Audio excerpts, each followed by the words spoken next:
మనందరి అభిమాన నాయకులు మన ప్రీతమ ముఖ్యమంత్రి గారు గౌరవనీయులు ఏ రేవంత్ రెడ్డి గారికి, వేదిక మీద ఉన్న గౌరవ స్పీకరు గడ్డం ప్రసాద్ గారికి, గౌరవ సహచర మంత్రివర్యురాలు సోదరిమణి సీతక్క గారికి, గౌరవ శాసన మండలి విప్ గారు మహేందర్ రెడ్డి గారికి, గౌరవ పార్లమెంటు సభ్యులకి, గౌరవ సహచర శాసన సభ్యులకి, గౌరవ కార్పొరేషన్ చైర్మన్లకు, అదే రకంగా సీఎం అడ్వైజర్ గారు వేం నరేందర్ రెడ్డి గారికి,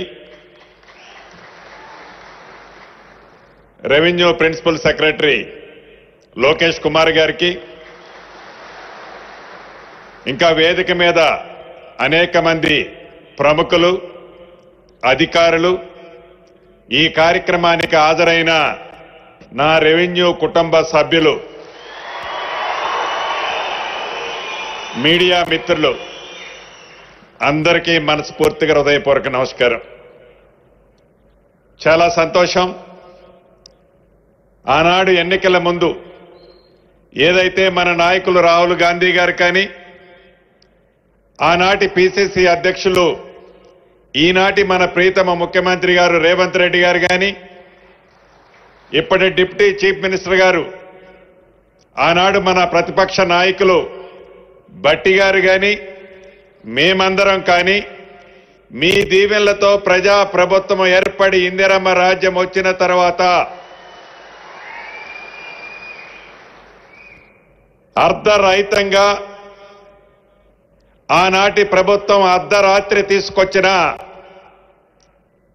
ఏ చట్టం, రెవెన్యూ చట్టాన్ని తీసుకొచ్చి ప్రజలను ఇబ్బంది పెట్టిందో, ధరణి అనే ఒక భయంకరమైన భూతాన్ని ప్రజలకి ఇబ్బంది కలగకుండా దాన్ని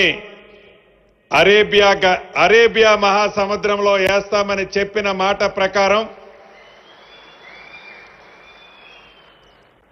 సముద్రంలో వేయటమే ముఖ్యం కాదు, అర్ధరాత్రి ఆనాటి ప్రభుత్వంలాగా ప్రజలకు ఉపయోగకరం కాని చట్టం కాకుండా ప్రజలకి చుట్టములా ఉండే ఒక అద్భుతమైన చట్టాన్ని తీసుకురావాలని గౌరవ ముఖ్యమంత్రి సూచనలతో, గౌరవ కేబినెట్ మంత్రుల సూచనలతో, అనేక మంది శాసనసభ్యులు, పార్లమెంటు సభ్యుల సూచనలతో, నిద్రపోని అనేక రాత్రులు అధికారులు చాలా మంది కష్టపడి అద్భుతమైన భూభారతి చట్టం 2025 చట్టాన్ని తీసుకొచ్చి అసెంబ్లీ సాక్షిగా ఆ చట్టాన్ని ఆనాడు తెలంగాణ రాష్ట్ర ప్రజలకి ఒక చట్టంలా తయారు చేసే భాగంలో ఏ ధరణిని ఆనాటి దొరలు తీసుకొచ్చారో ఆ ధరణిలో లోపాలని భవిష్యత్తులో ప్రజలకి తెలియజేసే ఉద్దేశంతో తెచ్చే చట్టాన్ని ఆపాలని అసెంబ్లీ సాక్షిగా వారు చేసిన ప్రయత్నం రాష్ట్ర ప్రజలందరూ చూశారు. దానికి ప్రత్యక్ష సాక్ష్యం గౌరవ స్పీకర్ గారు కూడా ఇక్కడే ఉన్నారు. అయినా ప్రజలకిచ్చిన మాటే మాకు ముఖ్యమని గౌరవ ముఖ్యమంత్రి గారి సూచనలతో అద్భుతమైన చట్టాన్ని జనవరి 1వ వారం ఈ సంవత్సరంలో తీసుకొచ్చి 90 రోజుల్లో ఆ చట్టానికి విధి విధానాలు అంటే రూల్స్ అండ్ రెగ్యులేషన్స్ ను కూడా తయారు చేసి, ఆ రూల్స్ అండ్ రెగ్యులేషన్స్ ను కూడా తయారు చేసేటప్పుడు నాకు తెలిసి గౌరవ ముఖ్యమంత్రి గారు ఒక 36-37 గంటలు నిద్రపోయి ఉండరు. చాలా సందర్భాల్లో గౌరవ ముఖ్యమంత్రి గారిని మేము విసిగిస్తుంటాం. అయినా ఓపికగా ఒక చట్టం చేస్తున్నాం. ఆ చట్టానికి ఆనాడు 2020లో చేసిన చట్టం, ధరణి చట్టానికి 3 సంవత్సరాలైనా దానికి రూల్స్ రెగ్యులేషన్స్ ఆనాటి ప్రభుత్వం చేయలే.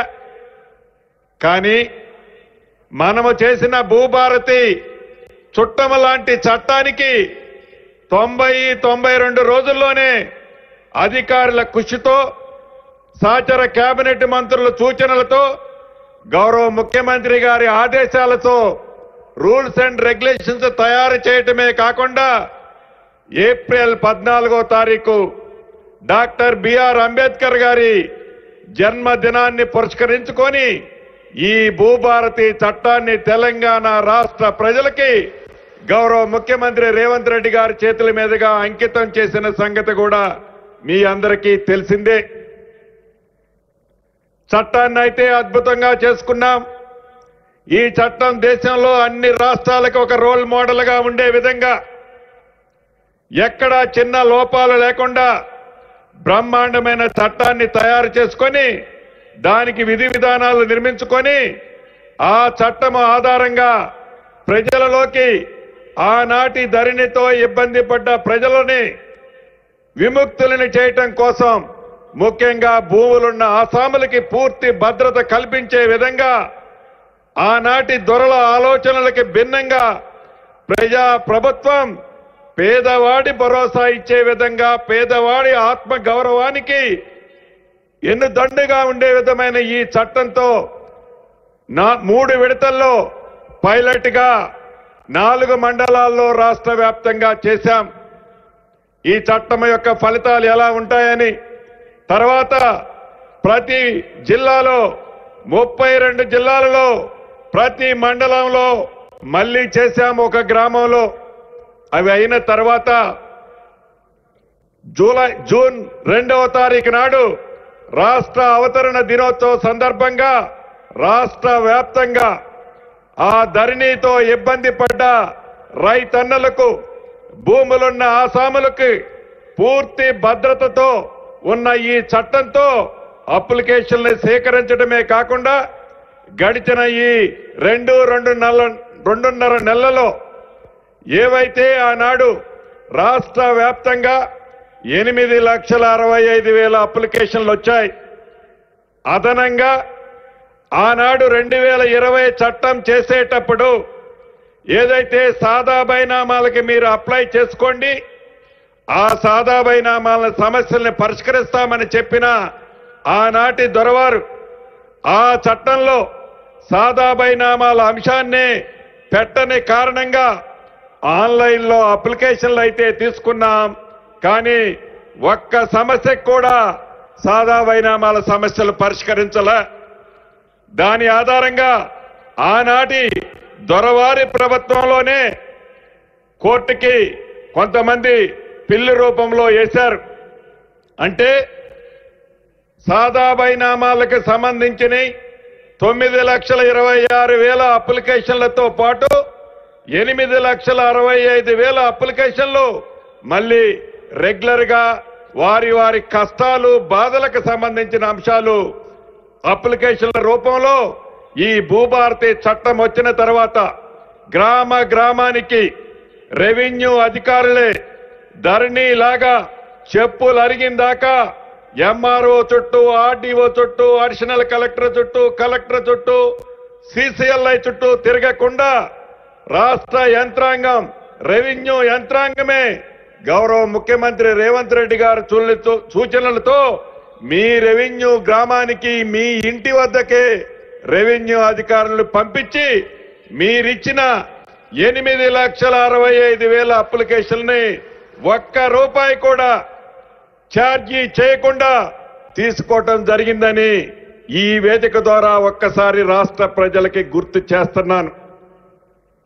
అంతేకాదు వీటిని పరిష్కరించే దాంట్లో భాగంగా 3 అడ్డంకులున్నాయి. మొదటిది ఏదైతే సాదా బైనామాలకు సంబంధించిన అంశం ఆనాటి దొరవారు చేసిన తప్పిదాల వల్ల కోర్టులో ఆ కేసు స్టేలో ఉంది. ఆనరబుల్ కోర్టులో భూభారత్ వచ్చిన తర్వాత ఏజీ గారితో గౌరవ ముఖ్యమంత్రి గారు కేబినెట్ అనేక పర్యాయాలు చర్చించి ఆ స్టేని గడిచిన వారం రోజుల కిందే ఆనరబుల్ కోర్టు నుంచి దాన్ని స్టేని వెకెట్ చేయించుకోవడం కూడా జరిగింది. ఆ 9,26,000 అప్లికేషన్లు ఏవైతే ఉన్నాయో దాంట్లో న్యాయపరమైన ఎలిజిబుల్ ఉన్నాయి, తప్పకుండా గౌరవ ముఖ్యమంత్రి గారి సూచనలతో వాటిని పరిష్కరించే కార్యక్రమాన్ని వడివడిగా చేపట్టబోతున్నాం. రెండో అంశం, ఆనాటి దొరవారు చెప్పిన కార్యక్రమం, ఆనాటి దొరవారి మాట వినలేదని అర్ధరాత్రి ప్రతి గ్రామంలో ఉండే రెవెన్యూ వ్యవస్థ, అది విఆర్ఓలు కావచ్చు, విఆర్ఏలు కావచ్చు, వారందరినీ ఒక్క పెన్ను పోటుతో రోడ్డున పడేశారు. ఏ రెవెన్యూ గ్రామంలో రెవెన్యూ వ్యవస్థ లేదు. ఏదన్నా ప్రకృతి విపత్తు వస్తే, అంటే మొన్న కామారెడ్డిలో వచ్చినట్లు, అంతకుముందు ఖమ్మం జిల్లాలో వచ్చినట్లు, గోదావరి పరివాహక ప్రాంతాల్లో వచ్చినట్లు ఏదైనా విపత్తు వస్తే ఆ విపత్తును కూడా ప్రత్యక్షంగా చూసి ఆ రెవెన్యూ అధికారులు ఆర్డీఓ గారికో కలెక్టర్ గారికో చెప్పే వ్యవస్థ కూడా లేదు అనే జ్ఞానం కూడా లేకుండా ఆ వ్యవస్థని రోడ్డు మీద ఆనాటి ప్రభుత్వం పడేసిపోతే, మీ దీవెళ్లతో వచ్చిన ఈ ప్రజా ప్రభుత్వం ఎన్నికల ముందు చెప్పిన మాట ప్రకారం రాష్ట్రంలో ఉన్న 10,954 రెవెన్యూ గ్రామాలకు మన ప్రభుత్వం, అంటే ఇందిరమ్మ ప్రభుత్వం వచ్చిన తర్వాత రెవెన్యూ అధికారుల్ని ఇస్తామన్న మాట ప్రకారం ఈనాడు క్లస్టర్లుగా చేసి 6,860 క్లస్టర్లు చేసి ఈరోజు గౌరవ ముఖ్యమంత్రి రేవంత్ రెడ్డి గారి చేతుల మీదుగా వారికి సర్టిఫికెట్లు ఇచ్చి ప్రతి రెవెన్యూ గ్రామానికి రెవెన్యూ అధికారిని, బాధ్యతాయుతమైన అధికారిని నియమించే కార్యక్రమాన్ని ఈరోజు నెరవేర్చుకోబోతున్నాం. ఇక మూడో అంశం ఒక్కటి ఉంది.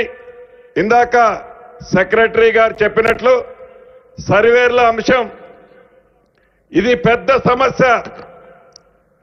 ఒక్క హైదరాబాదు పట్టణంలోనే కాదు, మారుమూల గిరిజన ప్రాంతమైన సీతక్క లాంటి కాన్స్టిట్యున్సీ, ములుగు లాంటి ప్రాంతంలో కూడా ఈ సర్వేర్ల సమస్య తీవ్రమైన సమస్య. గట్టు పంచాయతీలు, భూమి ఎక్కువ ఉందని తక్కువ ఉందని, అన్నదమ్ముల పంచాయతీలు, ఇతరత్ర అనేక సమస్యలతో ఈ భూ పరిష్కారం, భూమి సమస్యలు పేరుకుపోయిన మాట వాస్తవం. దీన్ని ఎలా పరిష్కరించాలన్నది దేశంలోని అనేక రాష్ట్రాలకి మన రెవెన్యూ సిబ్బందిని పంపించి అనేక రాష్ట్రాల్లో ఉన్న మోడల్స్ ని సేకరించి చివరికి ప్రభుత్వ పక్షాన ఈనాడున్న 318 సర్వేర్లకు అదనంగా ఇంకా ఒక 800 చిల్లర సర్వేర్లని, గవర్నమెంట్ సర్వేర్లని అపాయింట్ చేస్తూ అదనంగా రాష్ట్ర వ్యాప్తంగా 7,000 మంది లైసెన్స్ సర్వేర్లను కూడా రాబోయే ఉగాది నాటికి రాష్ట్ర ప్రజలకి వాళ్ళను కూడా అంకితం చేయటం జరుగుద్దని కూడా ఈ వేదిక ద్వారా మీకు తెలియజేస్తున్నాను.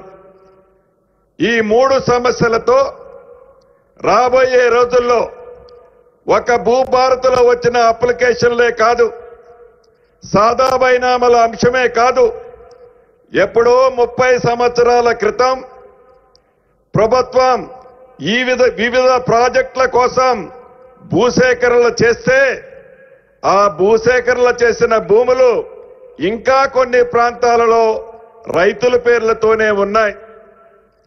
వాటిని ఇంకా రైతులు ఆ పానీ నకల్లో, ఆ పానీలో కొన్ని ప్రాంతాల్లో వారి పేర్లే కనిపిస్తున్నాయి.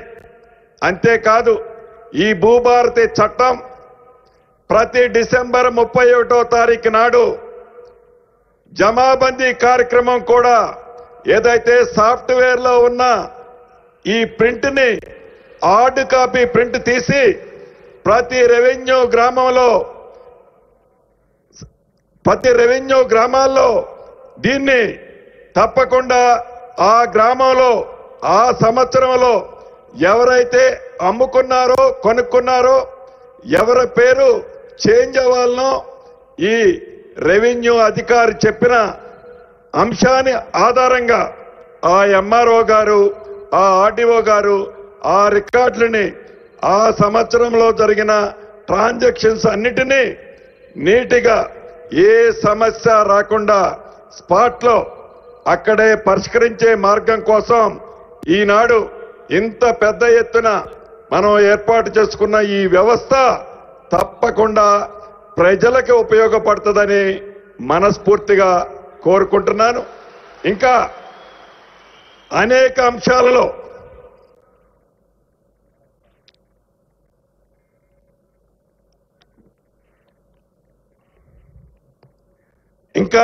అనేక అంశాలలో ఈ జీపీఓలు ఎవరైతే ఈనాడు నియమిస్తున్నామో రాబోయే రోజుల్లో నియమించుకునే సర్వేర్లు కానీ ఇతరత్ర తప్పకుండా ఈ రాష్ట్ర ప్రజలకు ముఖ్యంగా రైతన్నలకు ఏ ఉద్దేశంతోనైతే ఈ భూభారతి చట్టం అనే చట్టాన్ని తీసుకొచ్చామో తప్పకుండా చుట్టముల రాష్ట్ర ప్రజలందరికీ కూడా ఉపయోగపడే విధంగా ఒక మంచి ఉద్దేశంతో ఒక మంచి ఆలోచనతో ఈ ప్రజా ప్రభుత్వం మన ఇందిరమ్మ ప్రభుత్వంలో మనందరం నాతో సహా భాగస్వాములు అయ్యా ఈనాడు రెవెన్యూ డిపార్ట్మెంట్ లో మీ అందరితో కలిపి నాతో సహా ఈ వేదిక ద్వారా మనం ఒక సందేశాన్ని రాష్ట్ర ప్రజలకి ఇవ్వాల్సిన అవసరం ఉంది. చట్టం అయితే అద్భుతంగా చేసుకున్నాం. ఈ చట్టం రాబోయే రోజుల్లో చుట్టమనే పదే పదే నాతో పాటు మీరు చెప్తున్నారు. ఈ చెప్పేదాన్ని రాష్ట్ర ప్రజలకి నాతో సహా మనందరం ఒక ప్రతిజ్ఞ కూడా చేయాల్సిన అవసరం ఉంది. కాబట్టి తప్పకుండా అందరూ లెగిచి మీ రైట్ హ్యాండ్ని ముందుకు సాపి నేను చెప్పింది మీరు చెప్పాలని మనస్ఫూర్తిగా కోరుకుంటూ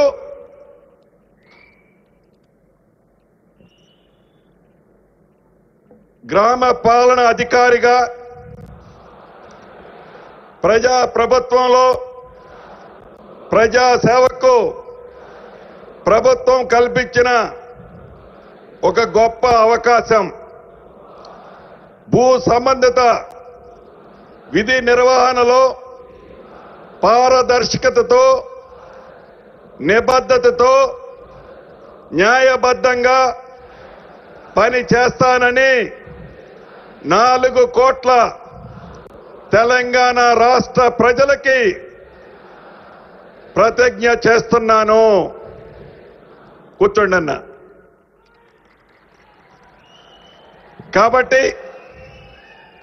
రాష్ట్ర ప్రజలు ఏదైతే ఆశిస్తున్నారో మీ అందరి సహకారంతో మీ అందరి ఆశీస్సులతో మీతో పాటు నేను నాతో పాటు మీరు మన ప్రభుత్వానికి మన ప్రజా ప్రభుత్వానికి ఎక్కడ చిన్న మచ్చ కూడా రాకుండా ఉండే విధంగా